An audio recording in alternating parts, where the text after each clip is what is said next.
1996年，广州女孩吴文义不顾父母反对，嫁给非洲黑人留学生巴卡尔，并为其生下宝宝。如今怎么样了？25年过去了，她现在过得还幸福吗？1971年，吴文义出生于广州一个书香门第世家，父母都是高知识分子，有着不错的经济来源，所以吴文义从小便过着无忧无虑的生活。1989年，吴文义顺利考入中国纺织大学。大学期间，吴文义修习了服装设计专业。除了学业，课外运动也成了吴文义大学生活的一部分。吴文义酷爱运动，经常跑去参加各种体育活动，还有着不错的成绩，曾担任学校田径队和射击队的主力队员，为学校在体育竞赛中夺得荣誉。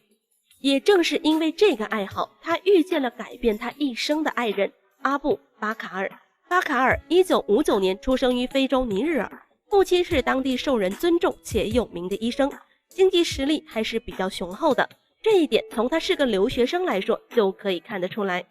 1987年，28岁的巴卡尔来到中国留学，为了适应中国的生活，先是学了1年的汉语，之后于1988年来到上海，进入中国纺织大学当留学生。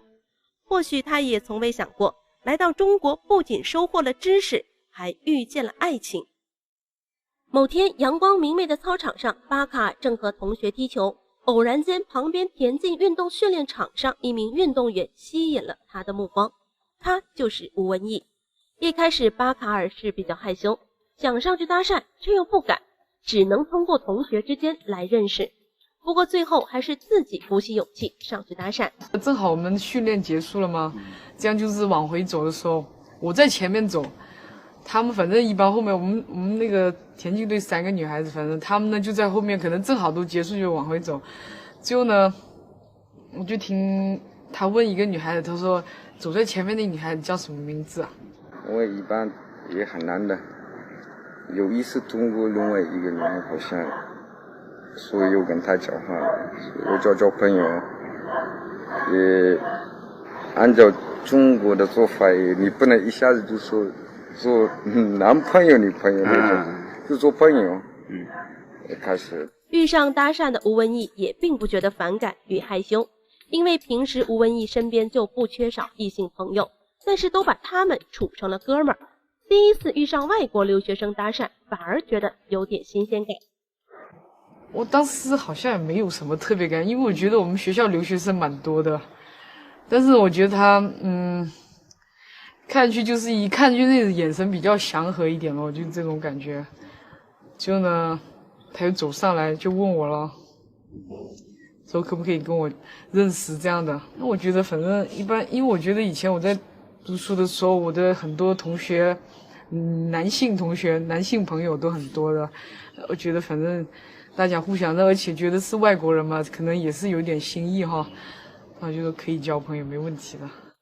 一开始吴文义也只是把巴卡尔当成普通朋友，但相处的时间越长，越被巴卡尔的魅力所吸引。时间把一对普通朋友变成了亲密无间的恋人。所有人都好奇，为什么吴文义会爱上一个黑人呢？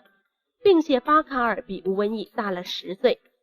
无论从出身、样貌、学历、性格等等来看，吴文义都近乎是一个完美女孩。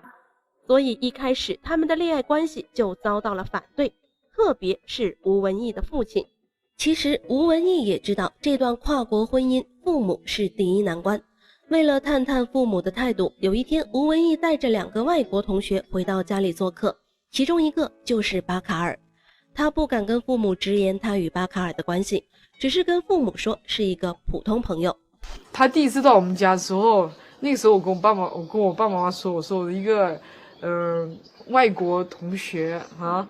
他说他因为我没有说明是什么关系，就说一个同学，实际上当时也就是同学的关系。但是做父母的哪里看不出女儿的心思，直觉告诉他们女儿与那个黑人小伙关系不一般。觉得也是有一点奇怪，怎么他讲话那么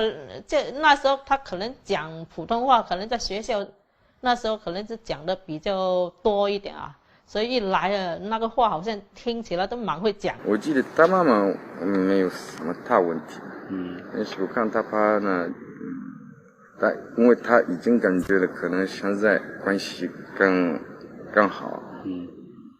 果不其然，那次家中会面之后，吴文义就跟父母表明他与巴卡尔的关系，想进一步发展，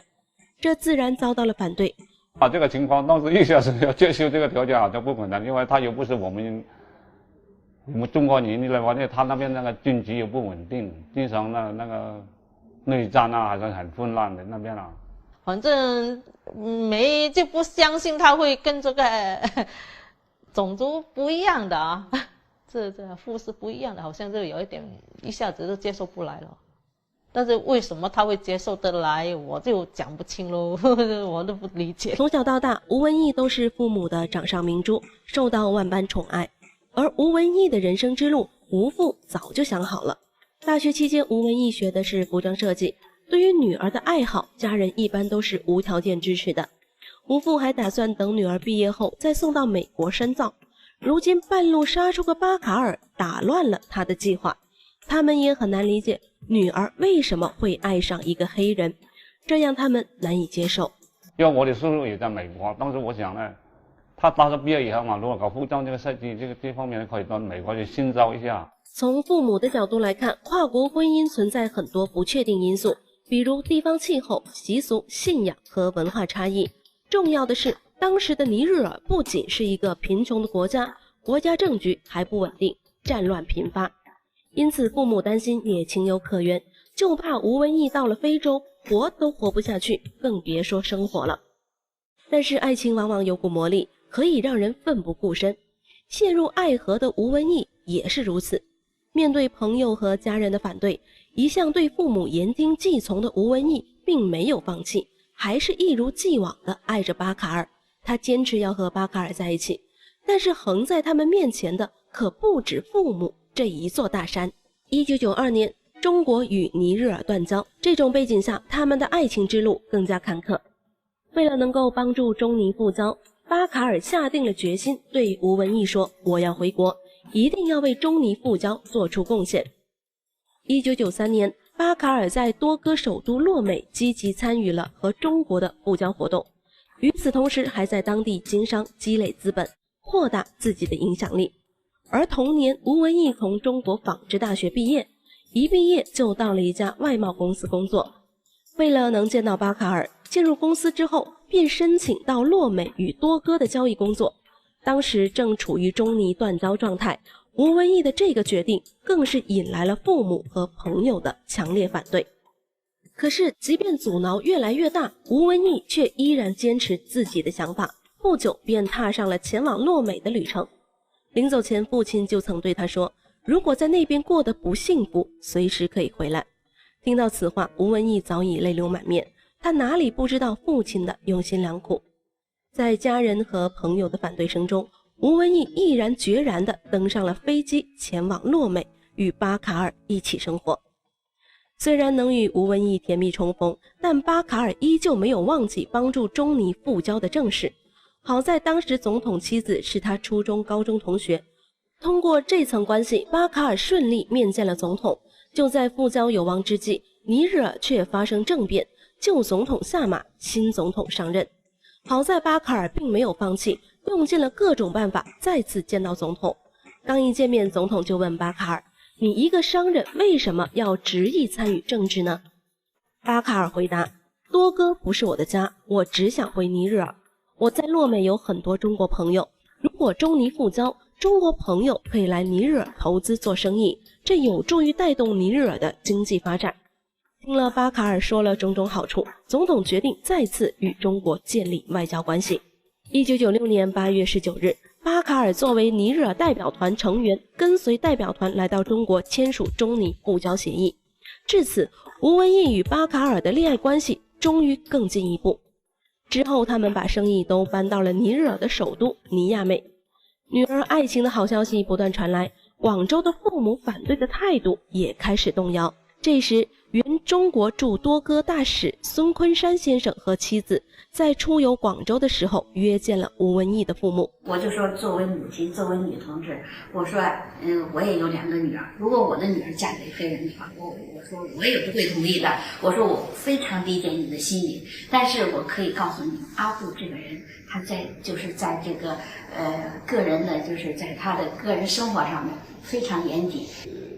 他们俩现在在洛美生活的还是很幸福，但是如果能够得到你们的承认，能够得到你们的祝福，那么他们可能会过得更幸福，他们的事业会取得更大的成绩。有讲了这样情况，所以最后嘛，还是我们想想还是算了，跟他妈说这个事情嘛，我们还是放弃了，让他们自来定了。